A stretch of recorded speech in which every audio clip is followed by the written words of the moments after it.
This is Wycombe Sound.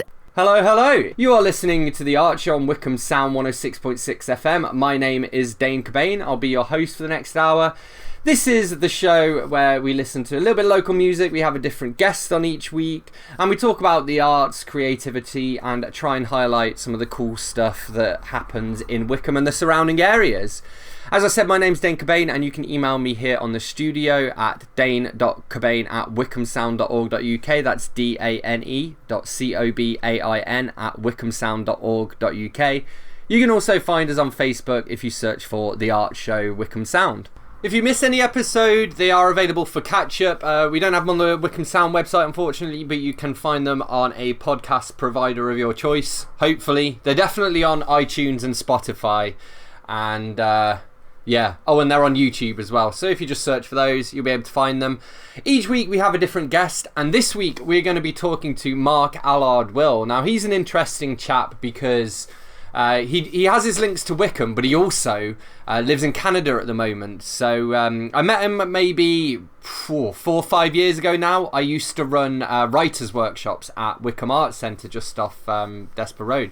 And yeah, him and his wife Elaine, who is a graphic novelist, came along to one of my writers' workshops and did a talk there. And they were both great people, and we've kept in touch ever since. In fact, he's invited me over to go and stay with them for...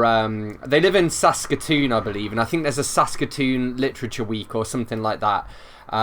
Because they know I went over to Latvia and, you know, did a Latvian Literature Week thing. So hopefully at some point I'm going to go over there and stay with them once we're allowed to, you know, fly internationally again. Yeah, he's been keeping people sane through lockdown by doing some author interviews, so we're going to chat to him about some of those.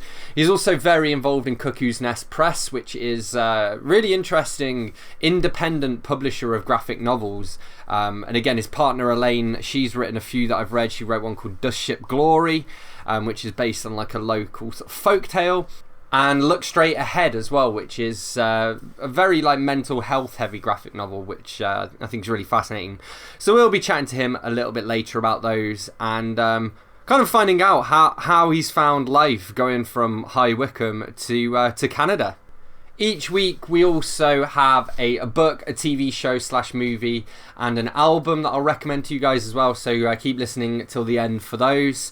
And we also have a chat about some little bits and bobs. So I mean, mostly over the last few weeks, few months now, the main thing that we've talked about is kind of the ever-evolving lockdown regulations, because I mean, the whole point of the art show here on Wycombe Sound 106.6 FM is that originally we were going to cover all of the local events that are happening, lots of the local arts and culture, you know, everything from plays to pantomimes and that kind of thing, arts exhibits, live music, everything we could find really, both in Wycombe and in the surrounding areas. And yeah, the week that we were due to launch was the first week of lockdown, so we had to scramble about, postponed it for another week so that we could, you know, everyone's broadcasting from home and we're trying to figure out all the systems and all of this stuff. And yeah, so a big part of the show was supposed to be about all of these events that were coming up, and we haven't really been able to do that. Now I'm hoping that that's about to change, because we have recently heard from the government, you know, things... Well, actually, I want to read out this little discussion that some of my musician friends have been having on Facebook, because as always there's a little bit of you know, I guess discretion that the government's expecting venues to use. But by the way that they're wording things, nobody really knows exactly what's allowed. So my understanding is at the moment, outdoor live music is now going to be allowed, and you'll be able to have things like outdoor open mics. Presumably, again, you'll have to obey social distancing regulations, both in terms of, you know, where the crowd's sitting. Presumably, you know, microphones are going to have to be cleaned between different performers, all of this stuff. So there's a whole lot of stuff to think about. But it's my understanding they can happen outside but not inside at the moment. But yeah, I saw this really quite amusing discussion on Facebook. So this was posted by Sean Grace, who is one half of Grace Note and various other acts as well. He's in Ear Candy, I believe, too. So from the government website, it says, singing and the playing of brass and wind instruments in groups or in front of an audience is limited to professionals only. And so people are trying to define professionals. So Tony Dodd chipped in. He said a professional is someone who receives more money than they spend on booze at the gig.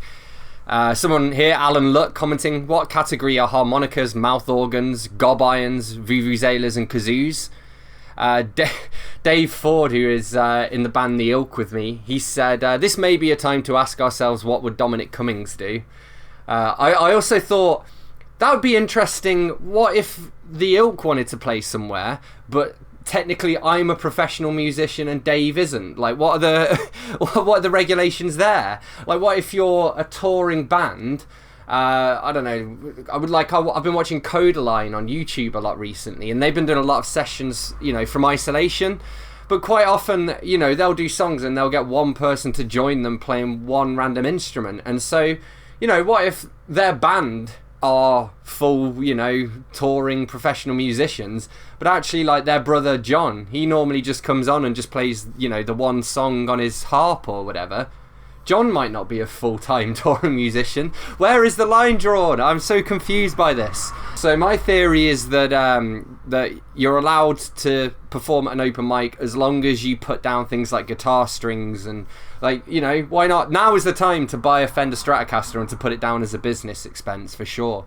And then Tony replied to me, he said that he thinks that changing strings qualifies you as a professional. He could well be right. I don't think changing guitar strings in itself qualifies you as a professional. I think changing guitar strings when it's not out of necessity because one of them broke, I think that makes you a professional. In fact, as long as you do more than just replacing the one single string that broke and leaving the rest in place, you're probably, you're up there with, Slash. Anyways, we're going to listen to a little bit of local music, and then later on we're going to hop on to our phone call with Mark Allard Will, all the way from Saskatchewan, where he's going to be talking about his links to High Wycombe, graphic novels, what it's like to be working as an independent publisher, all of that good stuff. So I've been super excited to play this track because this is a new song by Persephone in the Underworld. We've played quite a few of their tunes sort of throughout the shows here on Wycombe Sound on the Art Show, and partly because during lockdown they were doing some lockdown sessions where they were, doing some covers and stuff. Obviously they've been recording during lockdown as well, but it's super cool because this is one of their originals, and it's very timely and very current. It's called You Are Being Lied To, and let's roll with it. Let's go. You are being lied to.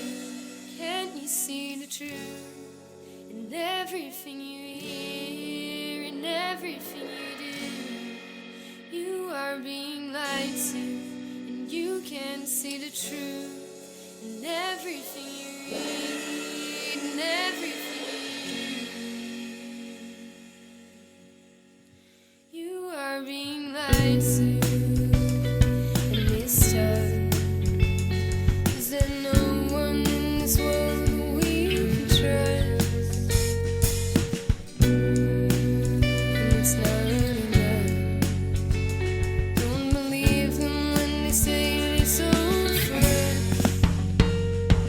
'Cause it's in the water, it's in the air, in the products, in your hair, in the flowers, in the trees, and all the fruits, and all the bees. 'Cause it's in the water, it's in the air, in the products, in your hair, in the flowers, and all the trees. You are being lied to. Can you see the truth in everything you hear, in everything you do? You are being lied to. You can't see the truth in everything you read, in everything you use. You are being lied to.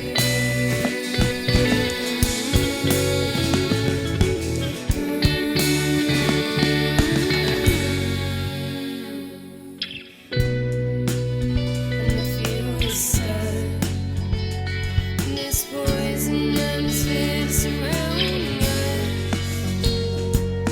And it won't end up. If you stress and fret and you take it too serious.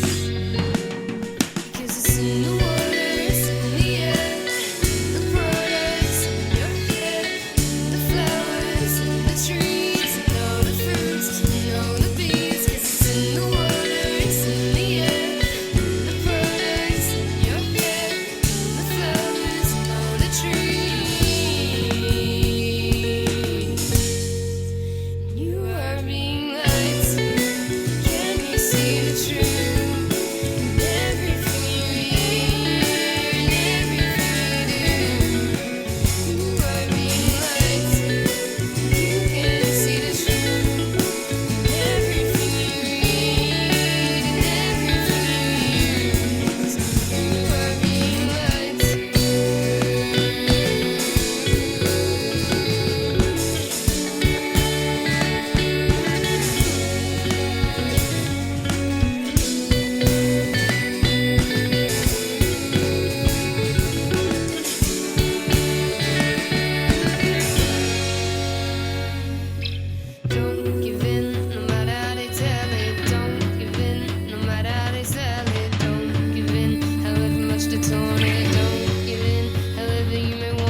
Love music.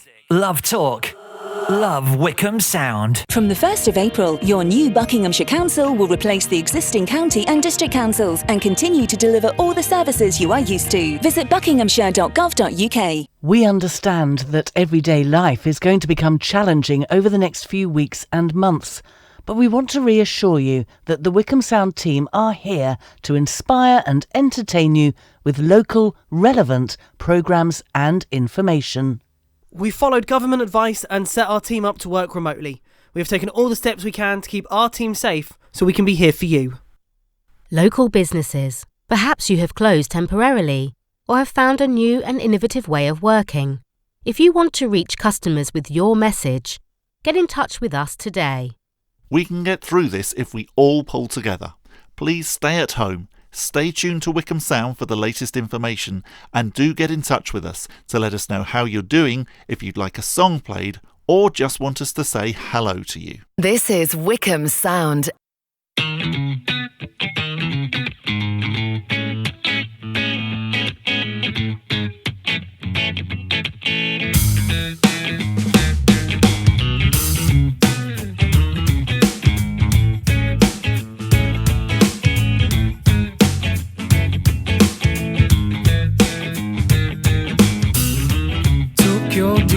Down, then they had your rhythm impounded. You chose to let it in, let it go so far. And if taking it far means it rains wherever you granted, you're asleep to the way it ought to be. You are who you need, you are who you need. You will see, you don't need any reaction from those SOEs, and you don't know you want mindset at square one. Same old song, same old version, son. No, there won't be any time for reruns.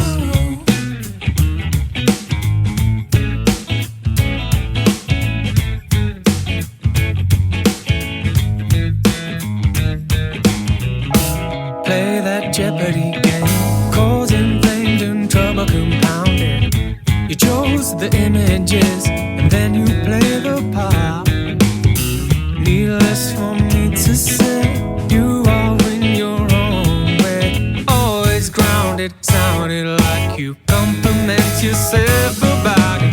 You are who you need, you are who you need. You will see, you don't need any reaction from those SOVs, and you don't know you want mindset at square one. Same old song, same old version, song. Now there won't be any time for reruns.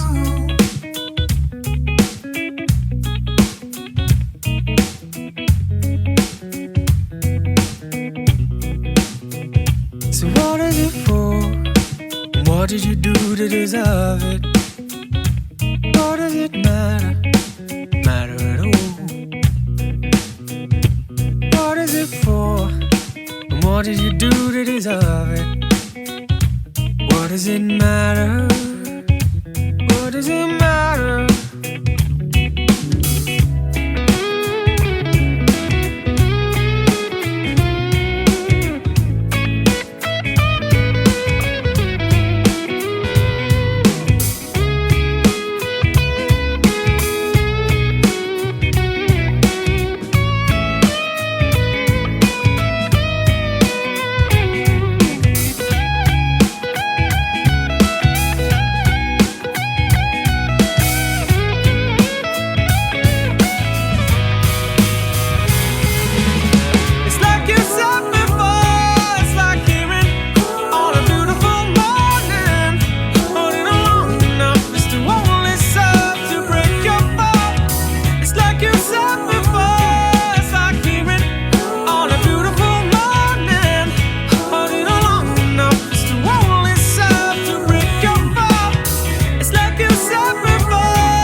holding on long enough is to ruin itself to break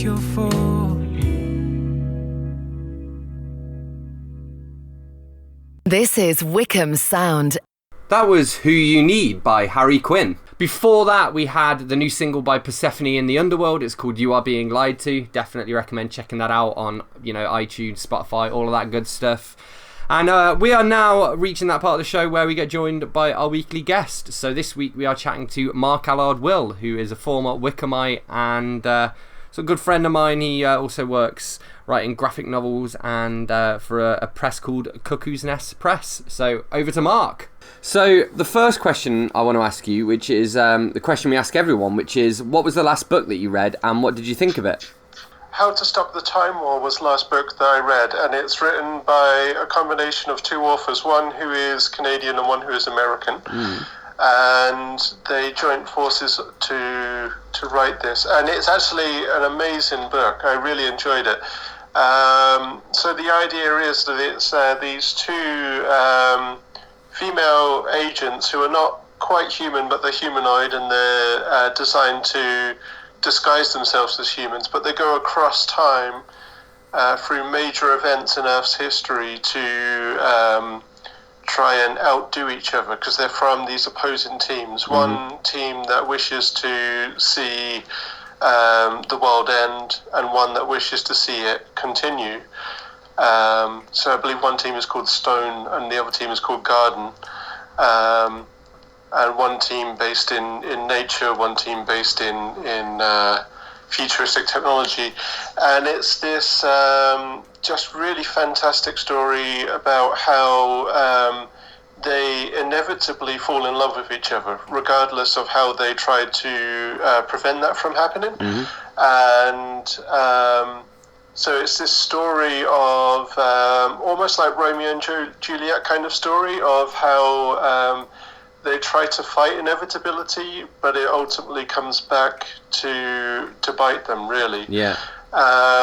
So it's this fun story about the idea of, are we, that kind of idea that comes around a lot, are we a slave to time, and are we a slave to the inevitability of time, or can we truly make for ourselves what we desire? And it's fun. It's got that sci-fi element. It's got that Romeo and Juliet tragic element to it. But there's also, without spoiling the ending for anyone, there's also this hope that runs through the whole thing, and it's just really fantastic. Oh, it sounds awesome. I mean, it's cool, as you were saying there. There seems to be some really cool themes in it as well. But I can't help wondering, with the two different authors on it, how they then approach that as well. Because I don't know, I've read like books that have been co-written before, and they can turn out really well. But for myself, I'm not sure how I would co-write a book with somebody. Yeah, for sure. I think from what I read in the footnotes of that book, it was a heavily edited process. And I mean, it's from HarperCollins, right? So it's one of the largest publishers on earth, and all of this. But it's so I think it was heavily edited. One wrote one of the characters, and one of the because it's written as this character perspective, so it's all train of consciousness from both characters. And it is so it's one author has written one of those trains of consciousness, and the other is written by this other author, but it's heavily edited, and so I get the impression that what began as the first draft is nowhere near what we have as the final draft. One thing that I wanted to talk to you about in particular is graphic novels, because I know that's kind of an area that you have a little bit more expertise in. And actually, I suppose this kind of thing must be much more common in the world of graphic novels, because you'll have a writer and an artist working together, So I suppose it's more common there for the final product to have been created by almost two or more people working in a creative committee, Yeah, absolutely. And so what really happens there is, in the ideal world, it's just two people, right? You have an artist who does the pencils, the inks, the colouring, and even the lettering themselves. And so in an ideal world, you get those two really strong professionals that just work together, and it just comes along like that, and you can have that editorial process of working together in that sense. You should still work with an editor as the writer of a graphic novel, and you should still find an editor who specializes in script, because essentially what you write for a graphic novel is somewhat closer to a screenplay than it is prose, because prose is obviously, like we discussed when talking about How to Lose the Time War, you're kind of talking more about train of consciousness and character perspective with prose, but with screenplay you're talking about this surgical way of writing where you just surgically describe action and dialogue, and essentially how it's meant to appear from the performer. What you're doing when you're writing for a graphic novel is you're essentially describing to the artist how to be the performer for the reader. And so you should still work with an editor, because what an editor does is help you fine-tune what you don't see, and that is the one thing that is the same between a prose writer and a graphic novel writer, is there are things that we miss because we're too close to the story. But then, ideally you have a really good unison between the artist and the writer, and it's a process of finding an artist that you work with really well, and that means personally, and that means professionally as well. So one that you can communicate with really well, and one who, talking from the writer side, an artist that you can find that can work with your deadlines, can work with your time frame, can work with, if you're on a publisher, work with the publisher's time frames. And so it's all a very, very important research process to find that person that you have that dynamic with. Yeah, for sure. Cool. So could you tell us a little bit about, I suppose, both about yourself and about Elaine as well, in terms of, your career as writers? Yeah, for sure. So Elaine M. Will is my wife and co-creator. So she is largely an artist in the comic book and graphic novel scene. But she does also write. She wrote and produced her own kind of semi-autobiographical, part fictionalized mental health graphic novel with Look Straight Ahead, and that was, I believe, 2013, that one debuted. And then she did the same again with a graphic novel that dealt with the story of Tom Suukkonen, and Tom Suukkonen was a Finnish immigrant to Saskatchewan, which is where we both live, Saskatchewan in Canada. And so that is a historical, mostly a true story.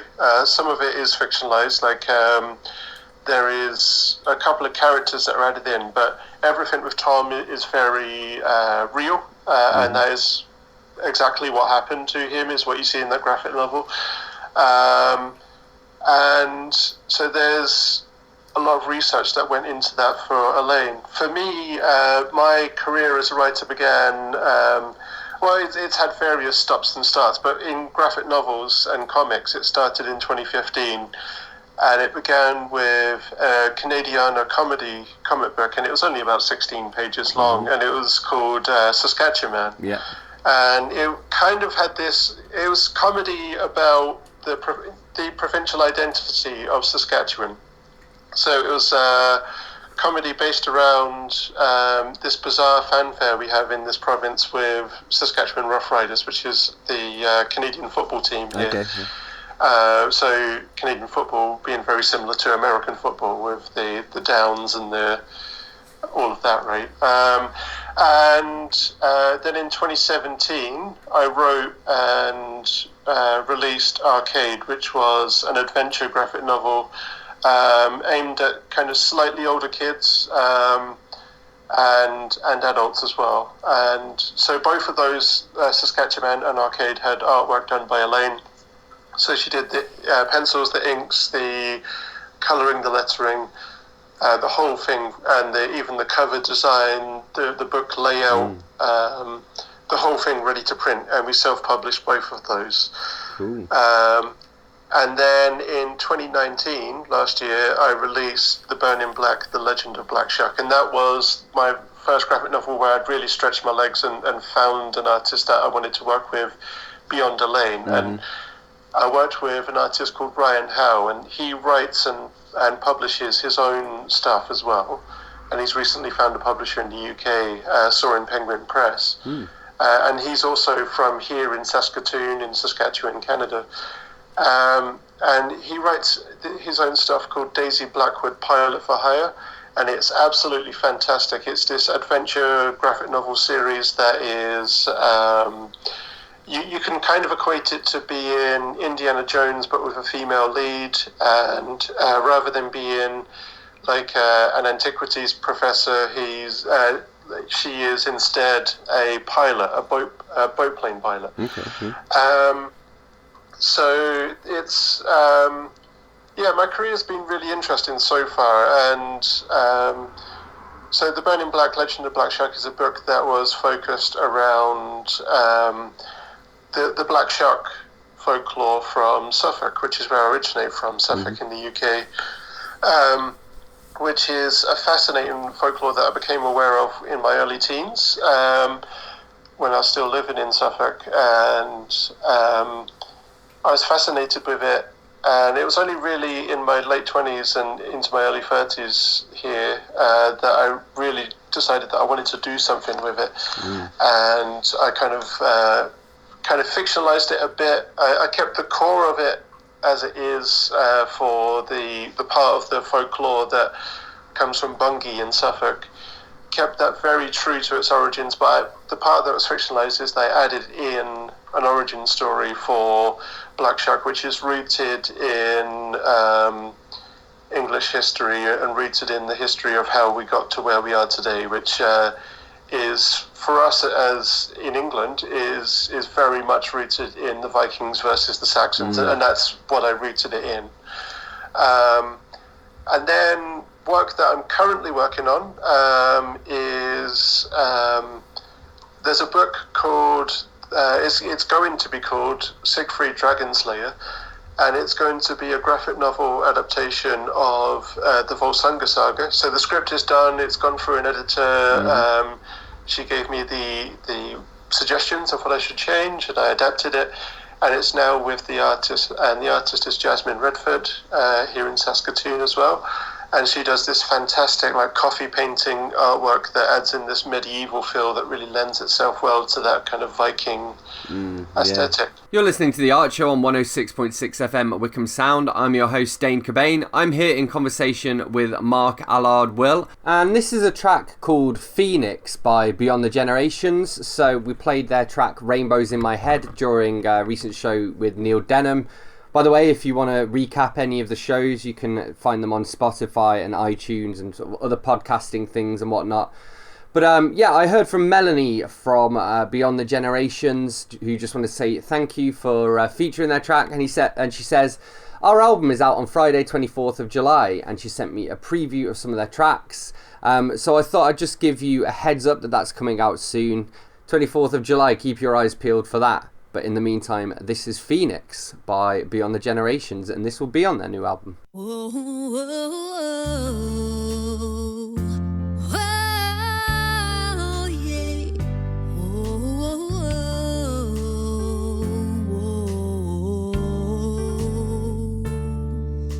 whoa. Pushing you out on the street, making you go alone, pushing you down in the gutter, telling you don't belong.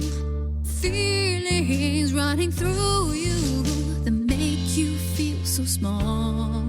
Just remember this, make sure it's still. You can conquer all. Phoenix, rising from the ashes. Phoenix, flying up above. Phoenix, showing your power. You can conquer all.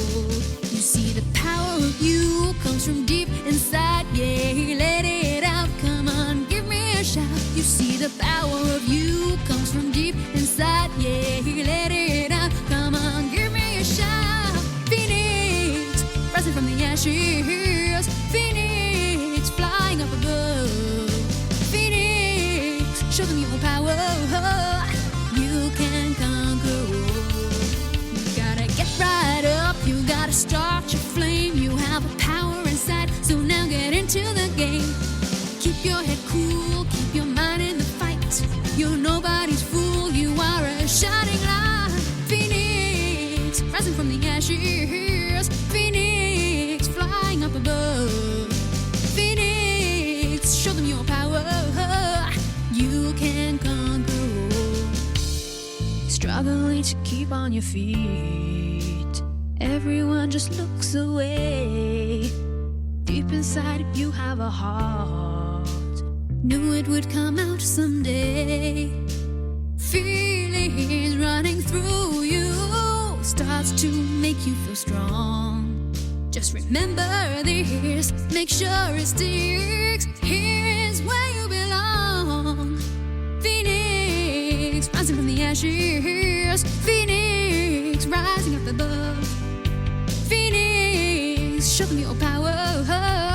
You can conquer all. You gotta get right up, you gotta start your flame. You have power inside, so now get into the game. Keep your head cool, keep your mind in the fight. You're nobody's fool, you are a shining light. Phoenix, rising from the ashes. Fight from the shadows. Phoenix, into the light. Into the light. Phoenix, rising from the ashes. Rising from the ashes. You can conquer all. You can conquer all. Phoenix, flying from the shadows. Flying from the shadows. Phoenix, into the light. Into the light. Phoenix, rising from the ashes. Rising from the ashes.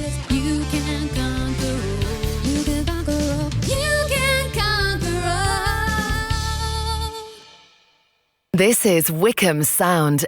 Welcome back to the Art Show on 106.6 FM. I'm here in conversation with Mark Allard Will, who is a graphic novel author. Over to Mark. It sounds to me as though, well, both you and Elaine have both kind of had these themes throughout your work. One of them's kind of been like place, and the other one you've both kind of tapped into folklore as well. Is that like a conscious thing? Is it something that like you know you've set out to do, or does it just kind of happen like that, I suppose? Yeah, so I think with Elaine, it was very subconscious with Look Straight Ahead. So with Look Straight Ahead, it has this feeling of a very generalised North America in there. But if you know what you're looking for, if you've been to Saskatoon or if you live there, you can pick up on visual cues, like little Easter eggs, if you will, in the visuals of the panels that can show you that it's Saskatoon. But otherwise, it's this very generalised North America vibe going on. And when you get to the psychosis parts of the book, the parts where you have the colour come into it, there's this feeling of it looking kind of like psychedelia, like this very North American, like Woodstock kind of psychedelia, which doesn't really register for the British psyche, but if you, even as a British person reading the book, you'll see it and it will feel to you like it's North American. It will feel like a North American psychedelia. But when we came to Does Ship Glory, which is the book about Tom Sukanen, and that's very much Elaine's work still, but I did have a hand in editing the book. I helped Elaine edit the script, came up with some suggestions that could really aid and help in the development of a couple of scenes that needed some work. We knew from having worked together on that one and having, for myself, having helped Elaine on that one, that actually it was very conscious of Saskatchewan being in there, visually represented, and but also the feeling of it, like this feeling of the hardship of being on the bald prairie of rural Saskatchewan in the dirty 30s, like in the Dust Bowl 30s, in the Great Depression, when it was just immensely difficult to survive here. And that's definitely in there, and there's this feeling of the foreboding folklore of the land, if you will, that foreboding feeling of the land is trying to tell you that this is not survivable.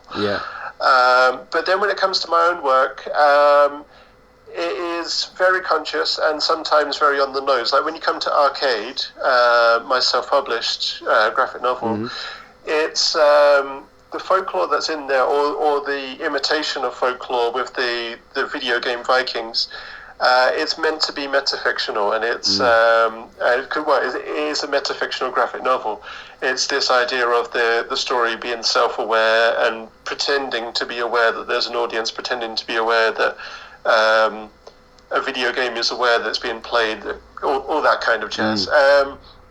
So that one is intentional with its folklore, but it's hammed up. It's very hammy. It's very almost like a comedic version of Shakespeare, right? The idea that the I can't hear you of the pantomime kind of thing. But then when it comes to recent works, The Burning Black, The Legend of Black Shark, that was very much a love letter to folklore that I'd grown up with, and folklore is so strong in rural England, especially when you come to places like Suffolk and Norfolk, where it really holds on. And like the Black Shark folklore is what we in the very deep rural parts of Suffolk, like when you get to Bungay, when you get to Southwold and all that kind of area, it's really hammed up for tourism.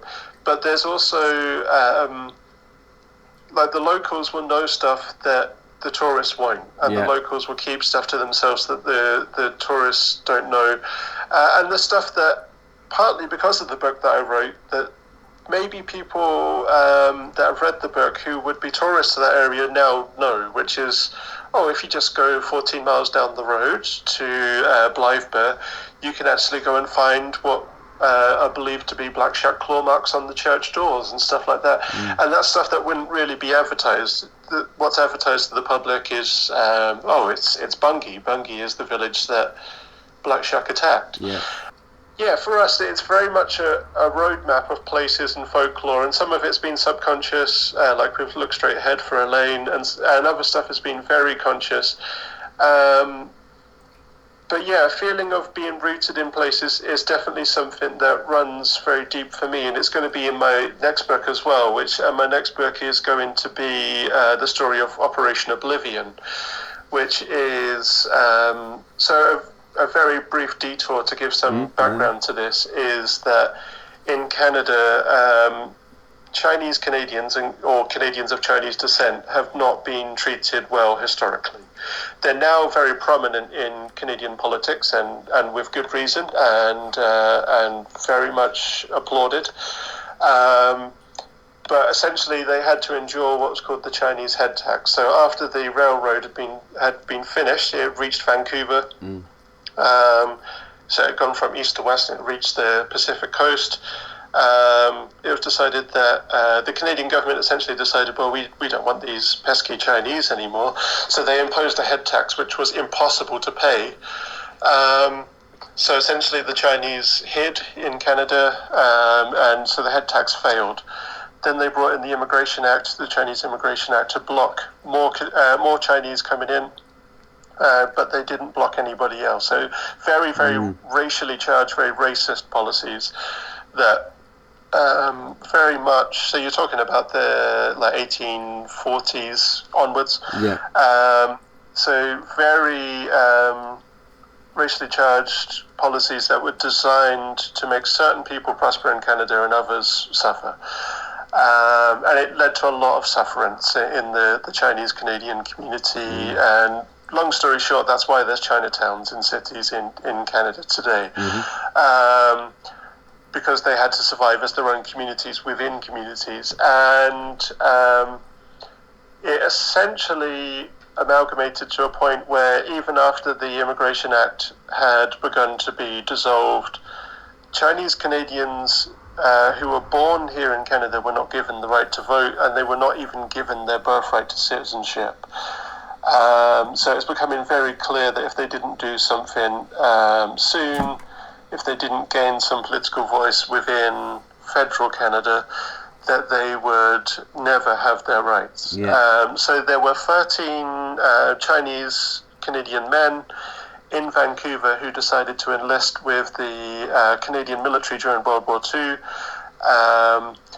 and they were trained up as special forces to be dropped behind Japanese lines. So they were very much put into very grave circumstances, and they did this to gain leverage on their fight for the right for citizenship and the right to vote. So that's what's going to be my next graphic novel, is going to be this story about Operation Oblivion. And so again, very much rooted in place, very much rooted in this strong sense of home. And just to finish up on, where can people find out more and check out some of your work? So the best place to find both myself and Elaine in one place would be facebook.com/Cuckoo's Nest Press. And we've got regular updates on there, links to Elaine's website and links to Elaine's Patreon as well. Thank you very much, Mark Allard Will, for joining us. You're listening to The Art Show on 106.6 FM Wycombe Sound.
This is Wycombe Sound. That was a song by Franz Illel with a title that I don't think I know how to pronounce. Ni Kirifo Niagte. That's on Franz's album Anwen anyway, so if you buy the album you can see how it's written down in the track listing, and you can email me to correct my terrible pronunciation. So we've reached that part of the show where we share some little entertainment-y things. So I always share a TV show / a movie, a book, and an album as well. So I guess we'll start with a TV show, which I've been watching MasterChef Professionals on Netflix. I'm sure this isn't like a revelation to anybody. Everybody's been watching MasterChef for years. I've seen bits of it. I actually saw like MasterChef Australia a few years back, and that one was really good because like they had a new show. I think it was a new episode every day, but they only had one person leaving a week. So you'd have like you'd probably have like 3 episodes where they're literally just learning to cook and they're meeting really good chefs and learning new techniques. Then they'd have a few sort of minor competitions, which can then set them up in good stead for like the elimination later that week. It can give them certain advantages. Maybe they have more time and stuff like that. And I think that was a much better format because it kind of took a lot of the competition away and focused more on the cooking, which was cool. I also don't know how I feel about watching cooking shows as a vegan because I'm like, none of the stuff I can eat, half the time it doesn't even look like food to me. But I don't know, you can still pick up ideas that you can then adapt and put towards your own cooking, I suppose. So yeah, MasterChef, the professionals, and there is also, I think, Celebrity MasterChef, which I'll watch at some point, but, celebrities, who needs them? For this week's book, I'm going to recommend a book by a celebrity businessman. So it's Richard Branson's autobiography. It's called Losing My Virginity. I think it was first published just before 2000, probably about 98, something like that. I mean, he's just talking about how hopeful he is about virgin cola in the afterwards. So that kind of dates it a little bit. But it is quite an interesting book because obviously he had kind of a crazy life. So he covers everything from his hot air ballooning to his various business ventures. One thing I would say is that there was, for about the last 150 pages of it, he's just complaining about BA, basically. Now, granted, having read it, I do now see that BA did some very underhand things, but I don't know, it just wasn't particularly entertaining, I think that whole section could have been cut down to a third of the length, and the overall book would have benefited. But it was still definitely worth reading, and if you're into business books or autobiographies, then it's probably going to be up your street. And it's one that if you think of yourself as an entrepreneur or you want to be an entrepreneur, then I don't know why I pronounced that word separately 2 different times there, but if you think of yourself as an entrepreneur, then it's definitely a book that should go on your reading list. And for this week's album, I'm going to recommend None of Us Are Getting Out of This Life Alive, which is I guess it's an album, you'd probably call it a mixtape, but it's been released digitally, so it's not on a tape, but it's not really an official album either. But it's by The Streets. It's the new sort of Streets mixtape. It's got a bunch of different rappers and vocalists on it and stuff. Not all of the tracks are to my liking, but there are some really great lyrics in it, which I've really been enjoying. And I used to be a massive fan of The Streets back in the day, and then they sort of disbanded and have since reformed and started touring again. So it's good to have some new music, and especially because there are like 1 or 2 really good tracks on there. There are also 1 or 2 really bad tracks on there, but I'll take the hits with the misses, I suppose. Anyway, that pretty much brings us to the end of this week's show. So thanks as always for listening. Thank you to Mark, Allard, Will for joining us.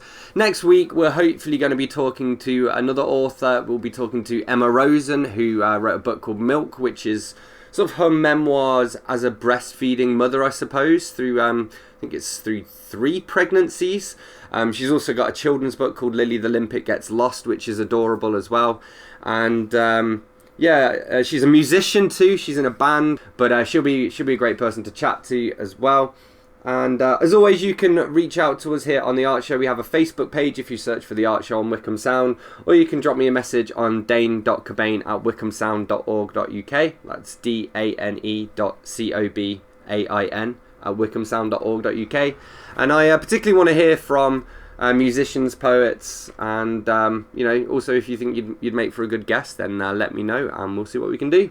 I also wanted to give a quick shout out to Wycombe Arts Centre. So I've been joining the team there to help out with their marketing and promotion, also just sort of helping out around the place really, and like being a key holder so I can lock up after people are done and that sort of thing. They very kindly said that me and my friend Dave can use their church space to practice in, and Dave's been helping out there for years as well, taking out their rubbish to be fair. But lots of exciting things coming up soon, and I'll be talking about them some more on some future shows.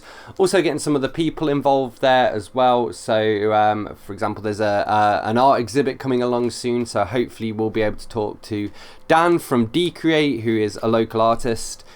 He's responsible for some of the murals that you might have seen around town. So the art on the Isambard Kingdom Brunel, I think I said that right, shed at Wycombe train station, and yeah, just in and around town. The White Hart Street mural is one of his as well. So hopefully we'll get Dan on in a couple of shows to chat about this upcoming exhibit, but keep your ears peeled for more information on that. And if you want to show some support for your local arts centre, you can also find Wycombe Arts Centre on Facebook, Twitter, Instagram, all that stuff.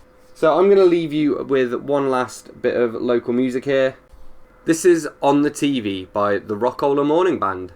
I'll see you next week.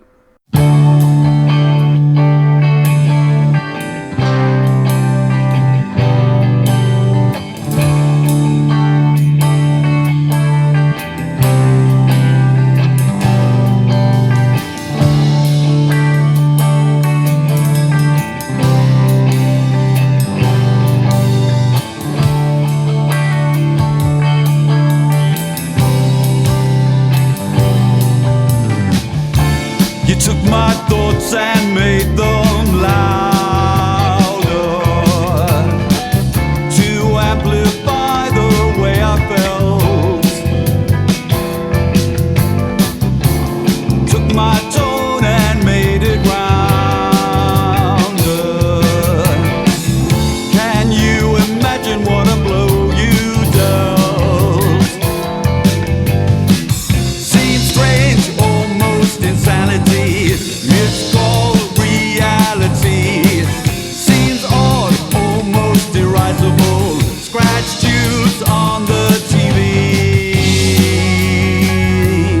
On the TV. On the TV. Ooh, on the TV. We'll keep on fighting till we've won. Sing our famous fighting song. We'll fight together, join the one, and polish off the scratches gone.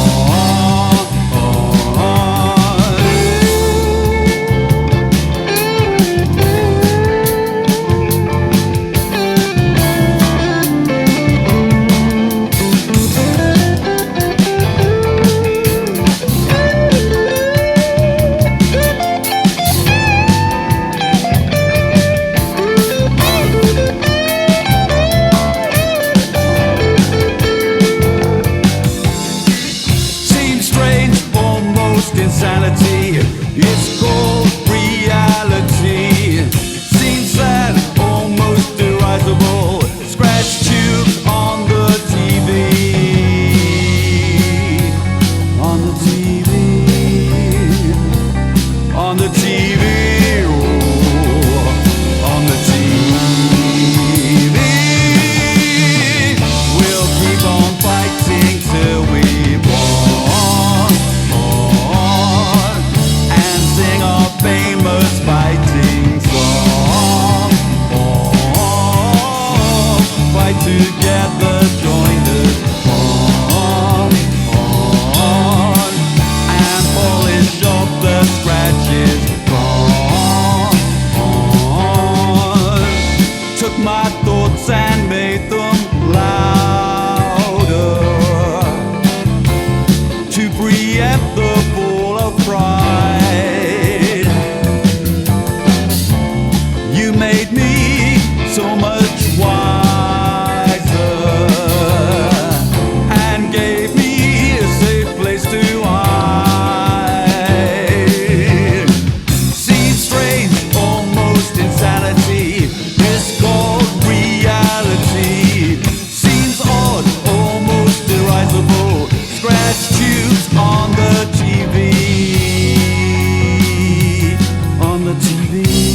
took my thoughts and made them louder.